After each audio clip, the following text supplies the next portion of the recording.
ఢిల్లీ ఎన్నికల ఫలితాల్లో బీజేపీ దూసుకు వెళ్తోంది. 27 ఏళ్ల తర్వాత కమలం తన హవా కొనసాగిస్తోంది.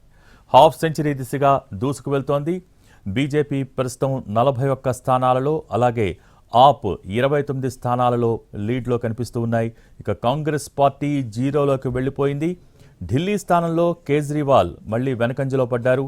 సమీప బీజేపీ అభ్యర్థి పర్వేష్ వర్మ స్వల్ప ఆధిక్యంలో ఉన్నారు. ఇక కల్కాజీలో ఢిల్లీ సీఎం అతిషి మళ్లీ వెనకంజలో ఉన్నారు.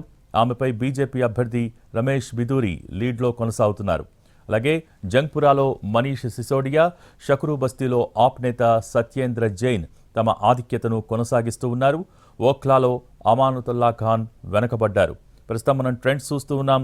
70కి 70 స్థానాల ట్రెండ్స్ ఫలితాల సరళి మనం చూస్తే కనుక బీజేపీ 41 స్థానాల్లో ఆధిక్యం కొనసాగిస్తోంది. అలాగే ఆప్కు సంబంధించిన అభ్యర్థులు 29 స్థానాల్లో తమ ఆధిక్యాన్ని కొనసాగిస్తూ ఉన్నారు. కాంగ్రెస్ ఇందాకటిదాకా కేవలం 1 స్థానంలో ఆధిక్యంలో కొనసాగితే ప్రస్తుతం అది జీరోకు చేరుకుంది.